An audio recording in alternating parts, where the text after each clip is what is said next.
माओवादी तयार हुनुहुन्छ भने सबै राजनीतिक दलहरूलाई चिठी लेखेर हामी वार्ता गर्न तयार छौँ भनेर भोलिपल्टदेखि माओवादीले सबैलाई चिठी पठाइदियो। अनि गोविन्द राज जोशी र मलाई पठाउँ। हामी गयौँ, प्रचण्डजीसित त भेट भएन त्यो बेला। बाबुराम भट्टराई, देव गुरुङ र कृष्णबहादुर मरा त हामीले लामो छलफल गऱ्यौँ। त्यो बेला प्रिएम्बल एज इट इज राख्ने नै भन्ने थियो पुरानो संविधानको। पार्लियामेन्टको अन्डरमा आर्मी ल्याउने अनि एक दुईवटा संशोधनहरू गर्नु थियो संविधानमा। त्यो कुराहरू मोटामोटी एक्सेप्ट भएको थियो। टाइम एन्ड अगेन अब अहिले मोनार्की डेमोक्रेसीको डिबेटहरू आइरहेको छ। एउटा कुरा कन्सटेन्टली के कोट गरिन्छ भनेपछि यो संघीयता र धर्मनिरपेक्षता हामीहरूको प्राइमरी एजेन्डा नै थिएन अनि एजेन्डा आयो भनेर भनिन्छ। त्यसको त्यो कुरा चाहिँ के हो?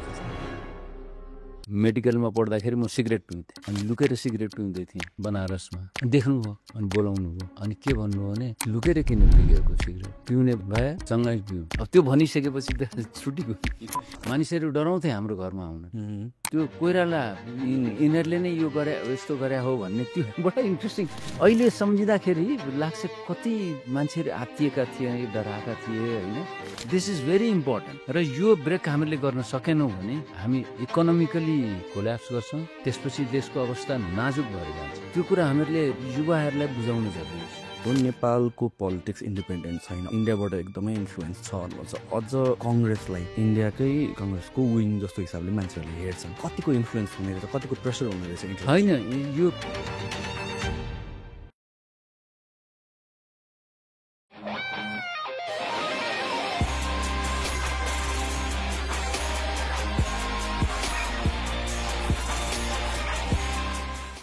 Shekharji welcome to the podcast. First of all तपाईँलाई नचिन्ने कमै मान्छेहरू छन् होला र तपाईँले डिफ्रेन्ट लेन्सेसबाट हेरिन्छ, युजली पोलिटिकल लेन्सेसबाट।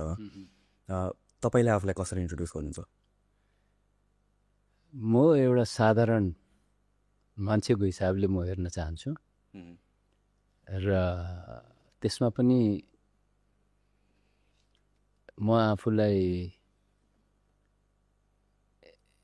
सिम्पल मान्छेको हिसाबले चिनियोस् भन्ने र पछि पनि मैले राजनीति छोडिसकेपछि पनि यो मान्छे चाहिँ नि असल थियो, यसले केही गर्न खोजेको थियो भन्ने हिसाबले होस् भन्ने मात्रै हो।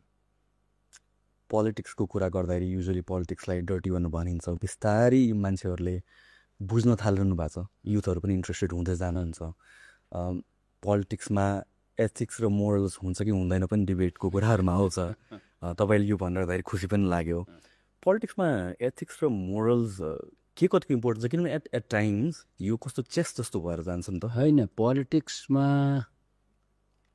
एथिक्स र मोरल भएन भने त पोलिटिक्स नगरे पनि हुन्छ भन्ने मलाई लाग्छ। म जुन फ्यामिलीमा जन्मिएँ त्यो फ्यामिलीमा चाहिँ नि इथिक्स र मोरलको कुराहरू धेरै हुन्थ्यो होइन। हामीले पनि देख्यौँ केटाकेटीदेखि नै। त्यस कारण मोरल र इथिक्स छैन भने त किन पोलिटिक्स गर्ने, के को लागि पोलिटिक्स गर्ने? पैसै कमाउनु थियो भने त म डाक्टर थिँदै थिएँ नि, कमाइहाल्थेँ नि।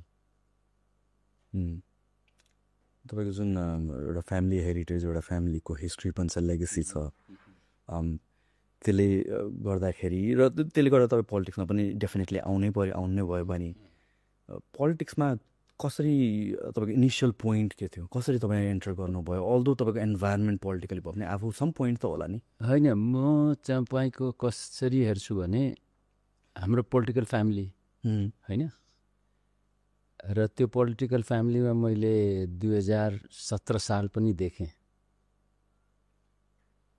पुस 1 गते भनेपछि सबैले बुझ्छन् त्यो भनेको तपाईँको प्रजातन्त्रमा राजा महेन्द्रले एट्याक गरेको भनौँ न होइन, कालो दिवस भनेर हामी त अहिले पनि भन्छौँ। त्यो दिन त्योभन्दा 1 दिन पहिले भनौँ न मेरो अपरेसन भएको थियो यहीँ काठमाडौँमा। म त विराटनगरको मानिस, काठमाडौँमा अपरेसन भएको थियो। अनि भोलिपल्ट बिहान मेरो आमाको त कुरिरहनु भएको थियो। यो शान्त भवन भन्ने अस्पताल थियो, अहिले जुन पाटन हस्पिटल छ त्यो पहिले शान्त भवन थियो है, मिसन हस्पिटल थियो नि त्यो बेला त। अनि बिहान बिपी कोइराला त्यो बेलाको तत्कालीन प्रधानमन्त्री आउनुभयो मलाई हेर्न र मेरो आमालाई के भन्नुभयो भने म तान्द्रैमा छु होइन के भन्नुभयो भने म आज समाज छ होला तरुण दलको आज अधिवेशन छ महाधिवेशन छ समाज छ होला थापाथलीमा थियो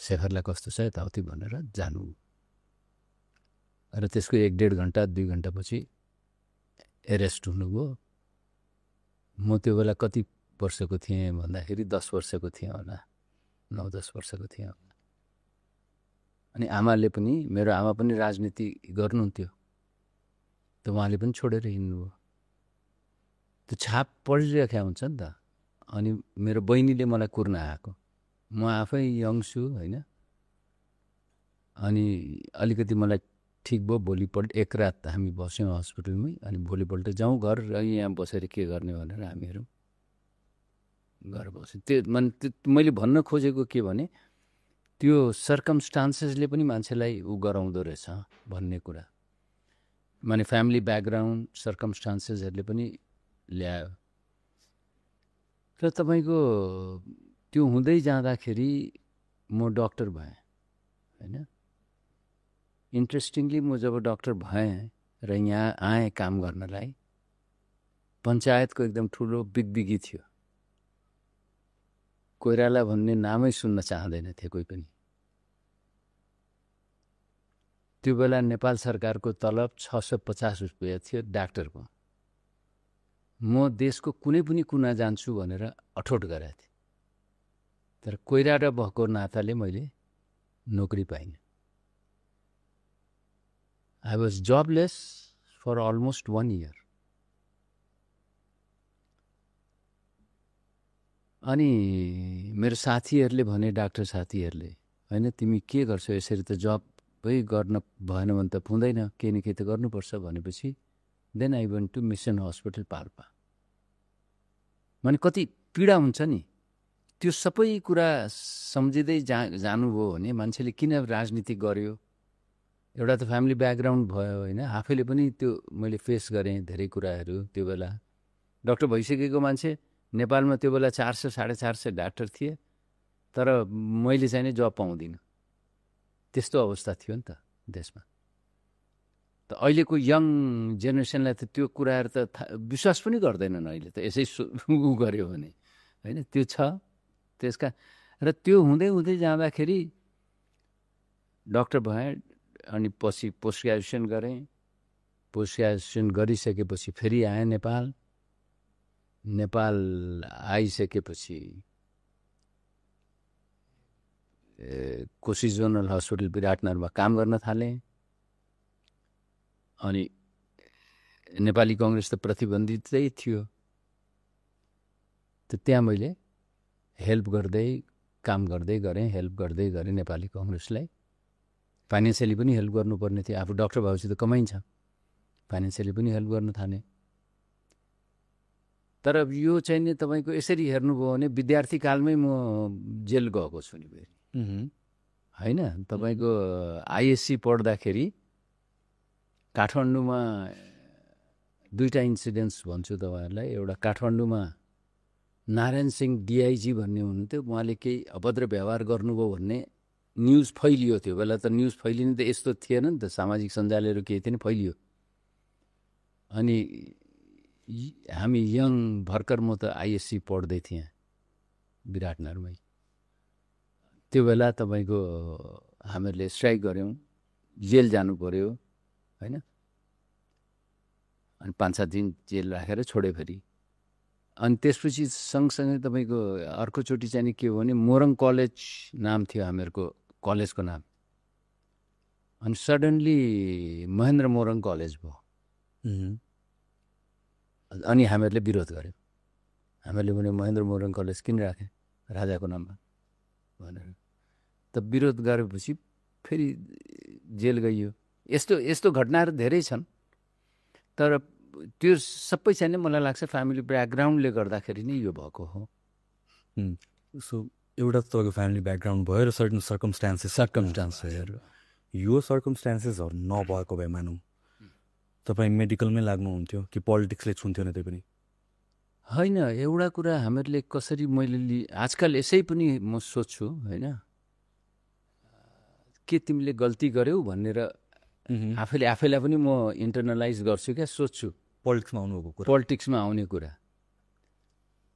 भन्दाखेरि म त्यसमा विश्वास गर्दिनँ। मैले ठिक गरेँ जस्तो लाग्छ, किनभने एउटा पढे लेखेको मान्छे, पोस्ट ग्रेजुएसन मेडिसिनमा गरेको मान्छे, डक्टर भएको मान्छे पोलिटिक्समा आएर केही गर्न खोज्छ भने उसले राम्रै गर्छ भन्ने मलाई लाग्छ। अरू पनि छन् नि त, हाम्रा साथीहरू अरू पनि छन्। त पोलिटिक्समा खालि पोलिटिक्स गरेर मात्रै अगाडि आउनुपर्छ भन्ने जुन कन्सेप्ट नेपालमा छ, त्यसलाई चिर्न जरुरी छ जस्तो लाग्छ मलाई। मैले चिर्न सकिरहेको छैन। मैले भनेको हामीहरूले चिन्न गाह्रो छ पार्टीभित्र। It's a very difficult thing. It's अत्यन्त अप्ठ्यारो छ होइन। कम्पिटिसन त छँदैछ, तर पिपुल दे थिङ्क हामी चाहिँ ल्याटरल इन्ट्रीवाला हो भन्ने लाग्छ क्या मानिसहरूलाई। तर म त